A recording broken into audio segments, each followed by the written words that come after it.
Well, first off, I'd like to wish everybody here, all of our fans and supporters and friends out there who we don't have an opportunity to see at this time of the year, very happy holiday season.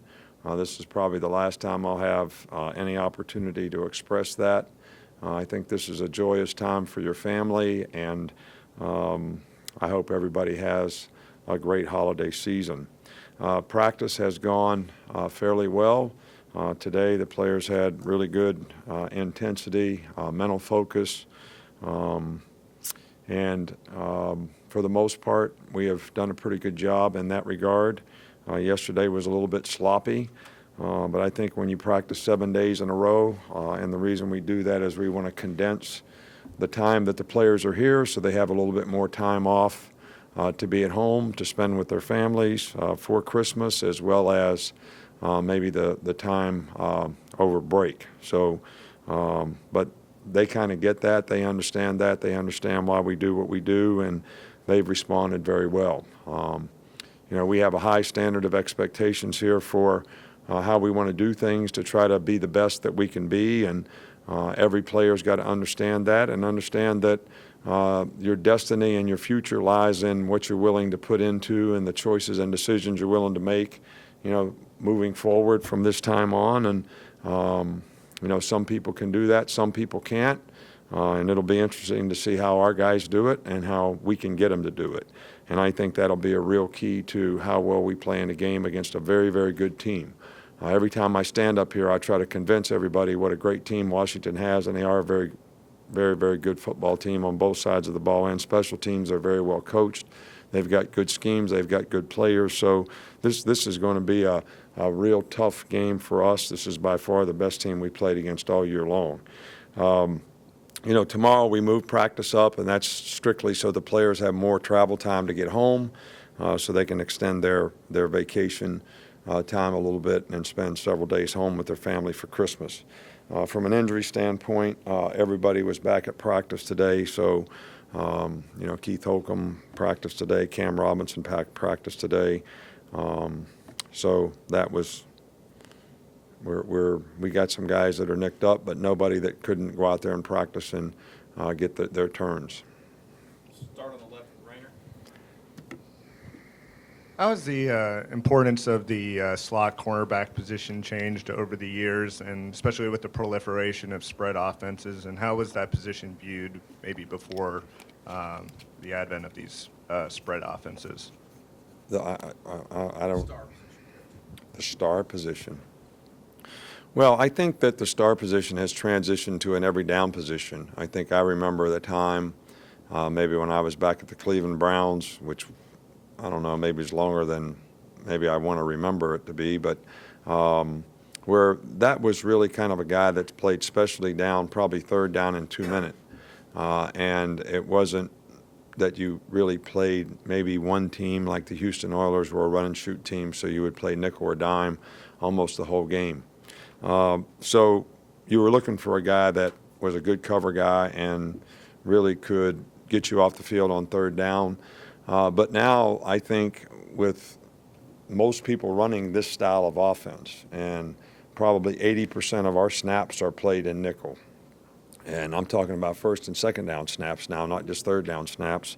So that guy has to be a much more complete player. He's got to be a bigger guy. He's got to be a good tackler. He's got to be a good cover guy. So he's got to have some corner attributes because he's going to cover a receiver in the slot. But he's also got to be a guy that has some safety type attributes, that's big and physical and can play the run, set the edge for you sometimes, and be a really good tackler, because really his position is an outside linebacker for all practical purposes. I mean, we call him star because if you put our defense up, the Sam would be doing the same thing as the star.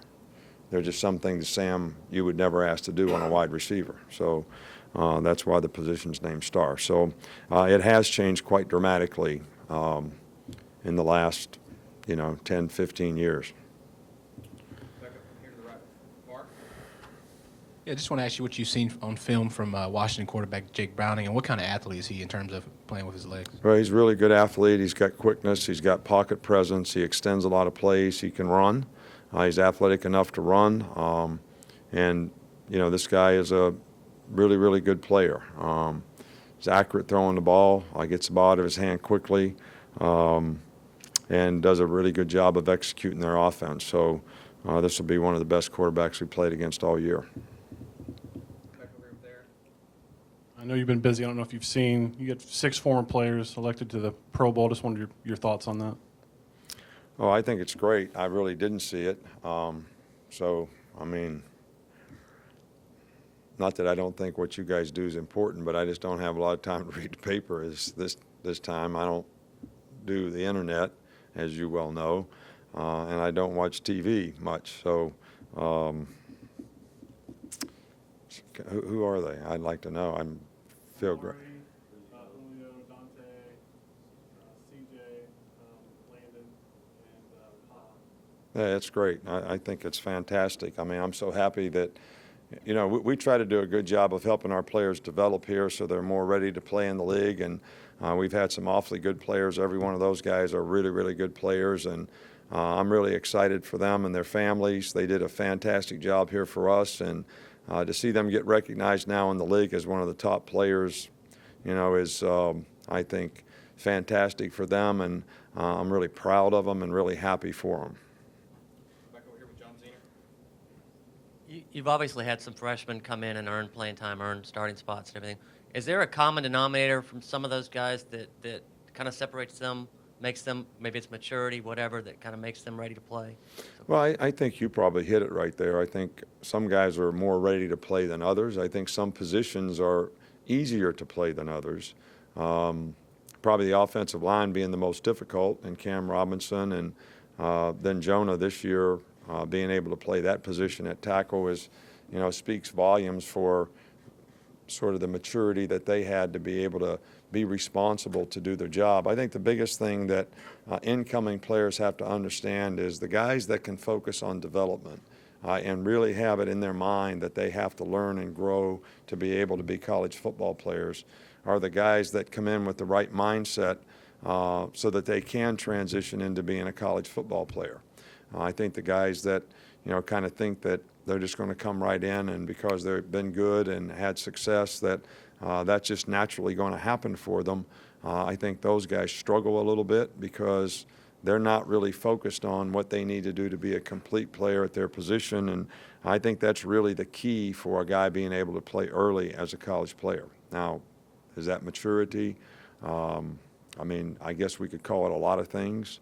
But I guess what I would say is mature competitors usually understand what they have to do to be able to go play well, and they're willing to put the time and the work in to get there. So maybe it's not maturity as a person as much as it is maturity as a competitor. What would you say to a player that asked you to sit out the bowl game to protect his NFL career in the future? Well, I don't answer hypothetical questions, so, you're asking me a hypothetical question, but I will say this. I think when we created the playoff, which all you wanted to do, and all you wanted to make it 4 teams, and now all you want to make it 8 teams, and then pretty soon all you guys are going to want to make it 16 teams. And the only focus is on the playoffs. But when we all started this, however many years ago it was, I said that you're going to diminish the importance of other bowl games in college football, which has happened. That has happened. All anybody talks about is the playoffs. We have a whole bunch of other bowl games that, people don't think are all that important. So if you don't think it's important, all of a sudden some players don't think it's important. So you can't really blame the players. We created this. Okay, we created this. It used to be to go to the Rose Bowl was like when you played in the Big Ten, that was the ultimate of any experience that you could ever have. If you played in the SEC, going to the Sugar Bowl was that same thing. If you played in the Big 12, it was going to the Orange Bowl. So those things don't exist anymore. We have a playoff. Everybody's interested in the playoff. Nobody's interested in anything else. So now that that's trickled down to players, how can you blame the players for that? I can't blame the players for that. I think what every player has to decide, and what I would say to every player, is I think every player probably benefits from playing really, really well. All right, so I think when you play in big games and you play really, really well, I think that enhances your value as a player. That's what I think. All right, now, every player would have to make the decision between, is that more important relative to protecting yourself? I think that's every player's choice, and that's every player's decision, and I don't know that there's much more to say about it than that. Back over here, same side with Ken. Excuse me, left side. What's an area or two that Josh Jacobs particularly improved throughout the course of the season, and how important was that improvement given, several backs got dinged up a little bit? Well, I think it was really important for us. We didn't have a lot of depth at the running back position, so we actually had two freshmen. One of them got hurt during the course of the season, but Josh got playing time early. He took advantage of it, and has had a role at that position that has been critical to the success of our offensive team. And there were times when Bo was hurt, so he needed to play, and he played well for us. So there was times when Damian Harris was hurt, and Bo could play. So we've been kind of, running back by committee all year, and he certainly made a significant contribution to that. And hopefully we'll have all three of those guys healthy for this game. Two more, Michael, and then Alex. When you play in a team like Washington where you don't have many common opponents and they're kind of on a separate coast, does it make it more difficult with the preparation, the game film, and that aspect of it? Well, I think the film is the film. I think anytime you play a team, you develop sort of a history of what they like to do, and you sort of have that knowledge and experience, and so do the players. And I think when you play somebody that's not a common opponent, that you've never played before, the film is the film. So there's a lot more research that you do, but there's a lot more to learn, because you're not starting from, okay, we played these guys every other year for the last 10 years. We kind of know what they like to do. There's none of that. So you're kind of teaching the players from scratch, and you're kind of learning it from scratch. And I think when you have extra time, when you play in these kind of games, when you play opponents that you haven't played before, that's probably helpful to the players. Wrap up here with Alex. Just kind of quickly, we saw our Darius out there working a little bit with the quarterbacks. Can you kind of explain, is there any reason with that? And Working with the who? he was throwing passes and, Well, he used to be a quarterback. He didn't. He was. There is no reason for that. I mean, he's got a pulled muscle, and he's limited in practice. So I don't know of any reason for it. And if we had a reason for it, do you think I would tell you? I mean, where do you guys come up with this? I'm doing everything I can not to say bad words on the holiday season. and I did want to ask you about Washington's secondary. What's your take on kind of? Well, they're really good. They do a great job of, they break on the ball. They're ball hawking. They have lots of interceptions, which I think always tells you guys have good ball judgment, good ball skills, and people can break on the ball, and they do a really good job of that. They play a lot of middle of the field close type coverages, and their guys do a really good job of executing, kind of Seattle Seahawk-like, very similar to the way they play in the secondary, and their guys break on the ball and do a really good job.